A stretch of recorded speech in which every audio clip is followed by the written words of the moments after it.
right, so Linda, welcome back. It's really nice to see you again. Hi, nice to see you too. I've had you as a patient before, and it was really perfect. a pleasure. It worked out really well. And also, you've come to see our clinic for some non-surgical treatments. Right. I know that we've had Lisa do some fillers for you, Yep. and some Botox as well. And Yep. I think you've actually done really well. Oh, I think she did a great job. Yeah. We've talked in the past about some maybe longer-term facial rejuvenation Yes. options for you. Yes. And I think what we've discussed before, in addition to your upper eyelids, which we've done, is to maybe think about some sort of facelift for you. Yes.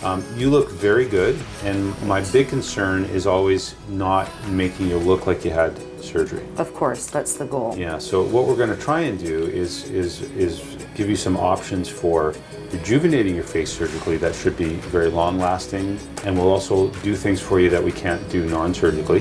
Perfect. But also things that are going to make you look good, but not operated on. Just sort of talk me through what you'd like to be able to do in a perfect world if you could. My concerns mainly down here. Okay. I would really like this sort of lifted up a bit. Yeah. I know with all the topical treatments that I've done, which are great for having collagen production and nice sort of surface on your skin, this is not going to go anywhere. No. So that's what I'm mainly concerned of. You know, I'm getting older, obviously, like all of us, and I think maybe baby steps. That's why I wanted to talk to you. Is this a good time to maybe do something, or should I wait? Yeah. And that's why I just wasn't sure. Yeah, I think it's a very reasonable time to consider doing this.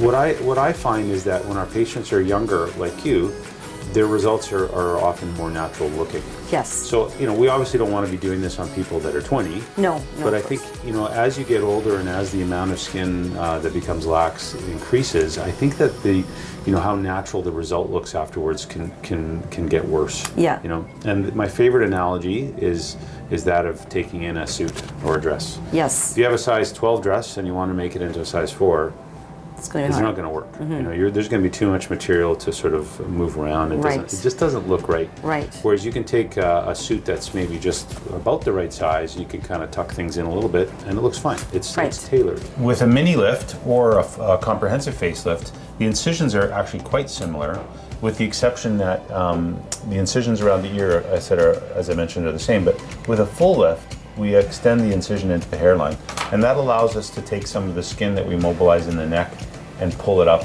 and trim it back there. Okay. So there's a certain advantage in terms of tightening the neck skin with a more comprehensive lift than would be with a mini lift. So this would all be It would be tighter, yeah. So in you, essentially what we would be doing is we'd be pulling that skin up as well as sharpening the jawline and sort of elevating the cheek. If you think about a mini lift lifting, you know, let's say 30 or 40% of the facial skin, whereas a full lift would be elevating almost 100% of it, you know, it's almost twice as much surgery, really. Right. So larger areas that can potentially bruise, larger areas that have nerves that are potentially exposed to possible injury.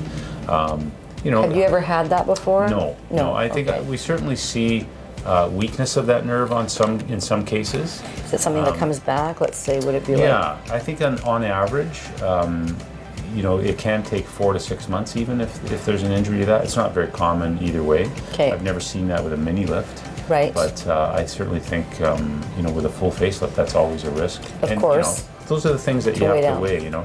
And I think that if you think about it, you can get an improvement with a mini lift for sure. You'll get more of an improvement in the neck, and you'll probably get a bit more sort of volumization of the cheeks with a full lift or a comprehensive lift. And you know, you have to sort of weigh the pros and cons of that. And the downtime for a more extensive. Yeah, I mean, I think rather than a couple of weeks of kind of laying low, I think for some people it can be 4 to 6 weeks of laying low. Okay. Now you've got thick hair, it's long, you can wear it down. You know, you may get away with it easily. I don't know if you recall, but there was a patient today in the waiting room. I did her facelift a week ago. Oh, really? And she looked fine. I didn't even because she was hiding the incisions and the bruises with fairly long hair. Okay. And she didn't get a lot of bruising, which was great. But we did a very extensive facelift for her, and she didn't seem to have all of that.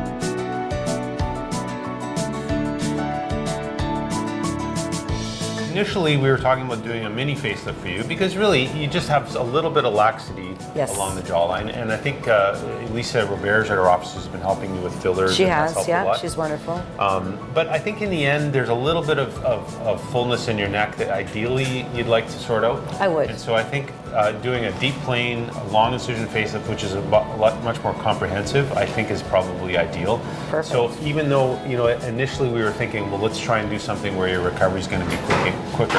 Yeah. I think in the long run, you're going to get a better result by doing a bit more of a comprehensive lift. Which I think is great. Yeah, I think it's going to be ideal. So the plan today is we're going to do a deep plane facelift. What that means is I'm going to be elevating the skin up enough that I can access the muscles. Okay. And these are the muscles that we're seeing in the front of your neck. I want to lift those muscles up enough that I can move them substantially. And it's kind of like untucking the sheets on your bed. Okay. If you don't untuck them and you try and pull on them, they don't move very much. But if you untuck them, you can move them and place them pretty much wherever you want. And that's what we really want to do with the muscle layer underneath. The other thing that's, I think, going to be very helpful for you is we want to get some of the volume in your face that has sort of dropped downward back up. So we're going to try and get you to be a little less rectangular and a bit more heart-shaped. The last thing we're going to do in you, we talked about this just a second ago, is I'm going to make a tiny little incision underneath here and see if I can get this little pocket of fat out and just give you a little bit more tightness in that one spot. Nice to see you, Linda. Nice to see you too. So this is your 1 week appointment. Yeah. So Linda's had her facelift a week ago, and what we did was a deep plane full facelift or comprehensive facelift where a significant amount of neck elevation was performed to tighten up her neck. We've also tightened her jawline and added some volume to her cheeks. So this has been a week. She's been wearing a dressing during that period of time. The things we're always looking for post-operatively are hematomas or areas where blood is accumulating under the skin. She hasn't had anything like that. Of course, we're always worried about facial nerve injuries.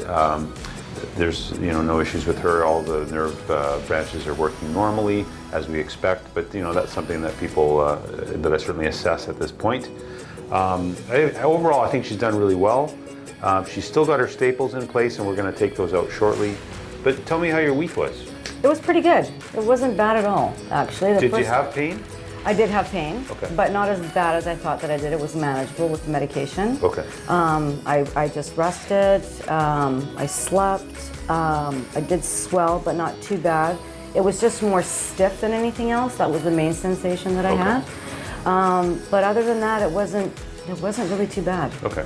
Overall, it was excellent. It was a lot better than what I expected. Everybody was very, very kind and helpful, and I didn't feel alone in the journey, if that makes sense. So if I had any questions or any concerns, I could call up anytime, I could come in and see them, and so I felt very safe.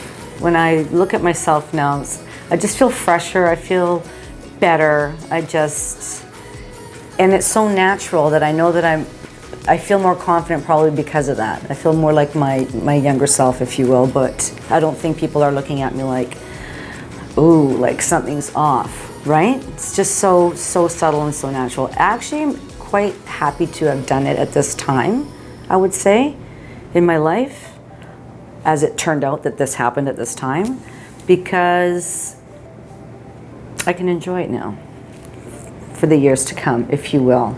Maintenance is a lot less as well.